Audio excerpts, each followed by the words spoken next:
ಸಹಜ. ಯಾವಾಗಲೂ ಈಗ ನಮ್ಮ ಇದು ಪಶು ಪಕ್ಷಿ ಚರಾಚರ ಪಶು ಪಕ್ಷಿಗಳು ಸಹಿತ ಪ್ರಾಣಿಗಳು ಸಹಿತ ಒಂದು ಸೆಕ್ಸುವಲ್ ಕಾಂಟ್ಯಾಕ್ಟ್ನಲ್ಲಿ ಒಂದು ಯೌವನವನ್ನು ತೆಗೆದಾಗ ನೀವು ನೋಡಿರ್ತೀರಿ. ನಾಯಿಗಳು ಇರ್ಬೋದು, ಹಂದಿಗಳು ಇರ್ಬೋದು, ಎತ್ತು, ಆಕಳು, ಇವನ್ನೆಲ್ಲ ನೀವು ಹಳ್ಳಿಗಳಲ್ಲಿ ಬೆಳೆಸೋದು ನಿಮ್ಗೆ ಹೇಳೋಂಥದ್ದು ಏನಿಲ್ಲ. ಇದು ಒಂದು ಯೌವನದ ವಯಸ್ಸು. ಅದೇನಾಗುತ್ತೆ ಅಂದರೆ ನಿಮಗೆ ಗಂಡು ಹುಡುಗರಿಗೆ ಟೆಸ್ಟೋಸ್ಟೆರಾನ್ ಅಂತಕ್ಕಂಥ ಒಂದು ಹಾರ್ಮೋನ್ ಉತ್ಪತ್ತಿ ಆಗ್ತದೆ. ಟೀನೇಜ್ ಹಾರ್ಮೋನ್ ಇದು ಲೈಫ್ ನಾ ಹೇಳಿದಿಲ್ಲ, ಶೈಶವಾವಸ್ಥೆಯಿಂದ ಮುದುಕರವರೆಗೂ ಒಂದು ಯೌವನದ ಒಂದು ಮಜಲು ಇರುತ್ತೆ. ಅದರಲ್ಲಿ ಇದು ಕೂಡ ಒಂದು. ಯಾಕಂದರೆ ನಮ್ಮ ವಂಶವನ್ನು ಅಭಿವೃದ್ಧಿ ಮಾಡುವಂಥದ್ದು ರಿಪ್ರೊಡಕ್ಷನ್ ಸೆಲ್ಸ್ ಏನಿವೆ ನಮ್ಮ ದೇಹದಲ್ಲಿ, ಅವೆಲ್ಲ ಆ್ಯಕ್ಟಿವೇಟ್ ಆಗ್ತವೆ. ಅದು ಸಹಜವಾದಂಥ ಲಕ್ಷಣ. ನಿಮ್ಮ ಮನಸ್ಸಿನಲ್ಲಿ ಒಂದು ರೀತಿಯ ತೊಂದರೆಗಳು, ಇವುಗಳನ್ನು ಈ ಪರ್ಸನಾಲಿಟಿ ಡೆವಲಪ್ಮೆಂಟ್ನ ಇಂಥ ಸಮಯದಲ್ಲಿ ನಾವು ಹೇಗೆ ನಮ್ಮ ಪರ್ಸನಾಲಿಟಿಯನ್ನು ನಾವು ಕಾಪಾಡಬೇಕು ಅಂದರೆ ಕೆಲವೊಂದು ಯೋಚನೆಗಳನ್ನು ನಾವು ಏನು ಮಾಡಬೇಕು, ರಾತ್ರಿ ಮಲಗುವಾಗ ಸಹಜವಾಗಿ ಬರ್ತದೆ. ಒಂದು ಹೆಣ್ಣು ಹುಡುಗಿ ಬಗ್ಗೆ ಯೋಚನೆ ಮಾಡ್ತೀರಿ, ಆಮೇಲೆ ಸಿನಿಮಾ ನೋಡಿ ಬರ್ತೀರಿ, ದೊಡ್ಡ ದೊಡ್ಡ ಹೊಡೆದಾಡ್ತಾರೆ.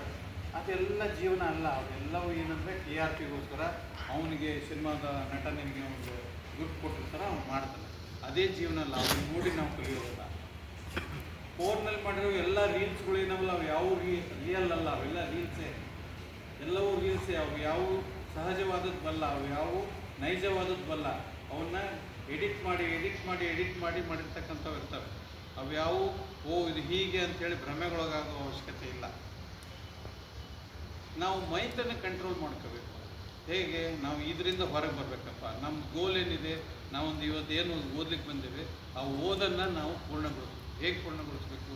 ನಮ್ಮ ಮನಸ್ಸು ವಿಚಲಿತ ಆಗಬಾರ್ದು ಅಂದರೆ ನಾವು ಏನು ಮಾಡ್ಬೋದು? ಪರ್ಸನಾಲಿಟಿ ಡೆವಲಪ್ಮೆಂಟಿಗೆ ನೀವು ಮೊಟ್ಟ ಮೊದಲು ಮಾಡಬೇಕಾಗಿತ್ತು ಮೈಂಡನ್ನು ಕಾನ್ಸಂಟ್ರೇಷನ್ ಇಟ್ಕೋಬೇಕು.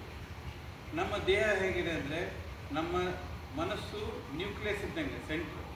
ಒಂದು ಸೆಲ್ನಲ್ಲಿ ನ್ಯೂಕ್ಲಿಯಸ್ ನೀವು ಓದಿರ್ತೀರಲ್ಲ, ಸೆಲ್ನಲ್ಲಿ ನ್ಯೂಕ್ಲಿಯಸ್ ಎಲ್ಲಿರ್ತದೆ? ಸೆಂಟ್ರ್ ಇರ್ತದೆ. ನಮ್ಮ ದೇಹದಲ್ಲಿ ಎಲ್ಲಿದೆ ನ್ಯೂಕ್ಲಿಯಸ್ಸು? ಮೆದುಳು ಇಲ್ಲಿದೆ. ಇದೇ ಇಡೀ ದೇಹವನ್ನು ಕಂಟ್ರೋಲ್ ಮಾಡ್ತದೆ.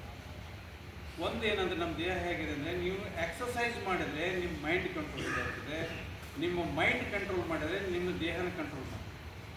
ವರ್ಷ ಯಾವುದನ್ನಾದರೂ ಒಂದನ್ನು ಸೆಟ್ ಮಾಡಿಕೊಡ್ರಿ. ಮೊದಲು ಧ್ಯಾನ ಮಾಡ್ತೀರಾ, ಯೋಗ ಮಾಡ್ತೀರಾ, ಪ್ರಾಣಾಯಾಮ ಮಾಡ್ತೀರಾ, ಮಾಡಿದಾಗ ನಿಮ್ಮ ಮೈಂಡು ನಿಮ್ಮ ದೇಹನ ಕಂಟ್ರೋಲ್ ಮಾಡ್ತೀವಿ.